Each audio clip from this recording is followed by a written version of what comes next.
So Sunday marked 1 year since the shooting death of Tony Robinson. A number of things have happened since then. Among those, there have been an increased number of community meetings. There's a task force that was formed in order to address the use of force by police officers in our community. Madison Police Chief Mike Koval joins us live now to talk about some of what has happened in the year since. Thanks for being with us. Thank you for having me, Adam. I remember you sat on that couch about a year ago and you said, let's hope that we can learn from what's happened and move forward. As you look back and then also look forward now, what have you taken away from what's happened?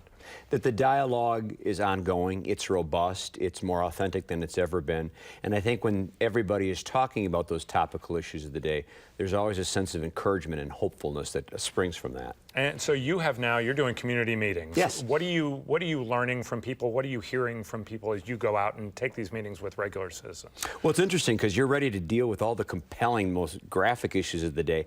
And it really comes down to folks that are worried about the quality of life in our respective neighborhoods.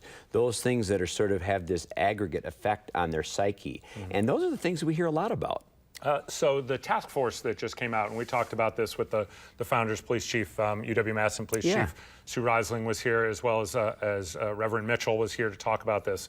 One of the things that they've recommended that I was particularly interested in was this idea of training officers to become equally competent in de-escalation as they are in weapons use. How different a way of policing is this than maybe you were trained when you joined the force?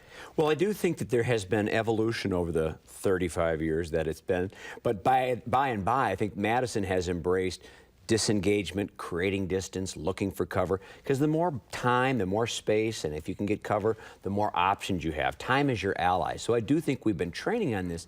Now I think we have to do a better job of saying to people how much we train in it and to show that template. And is there even more training than to be had?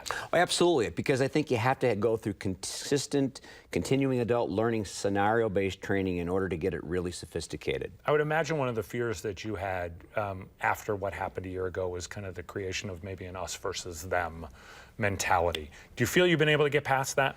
I do. I really think that as we explore one another's backgrounds and where we're coming from and where citizens are coming from, when you have a greater dialogue, you get a lot less pretentiousness and you become comfortable with speaking freely and honestly about those things. So I think there's been a sort of a public give and take in terms of literacy about what we do and what we don't do. What has come out of the last year for you? Any particular moment that kind of crystallizes for you what had happened and what needs to happen moving forward?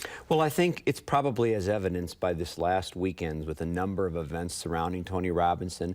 I think that the tenor and the tone from those who attend the marches and rallies has been extremely collaborative, open-minded.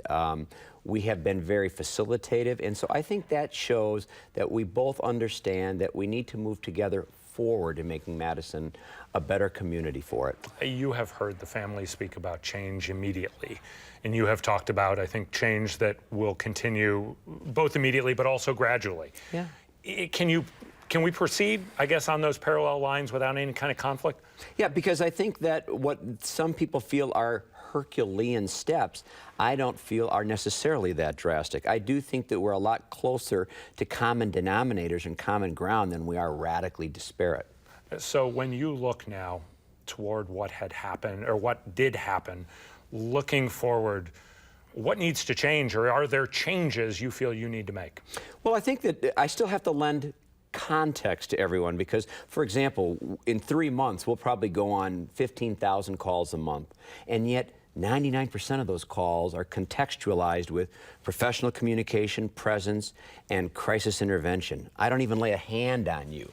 So literally, use of force over 3 months is 0.0024% of 1%. So I think the key is to not have the public think or assume or presume that all of these encounters are typified with force issues, because they're not. And Chief, we have about a half minute left, but what has made Madison stand out? Why have we not had necessarily the negative reaction to a situation like this that maybe we've seen elsewhere around the country? I think we have a perfect storm. We have a family in the Robinson family that has urged restraint. And I think we also have a police department which embraces its role as First Amendment purveyors. And when you have that, then I think you can have disagreements philosophically and robust and still move forward in community. If you want to find a list of your community meetings, they're on our website, exactly, madisonpolice.com. Chief Koval, good to see you again. Thanks, Adam. We appreciate it.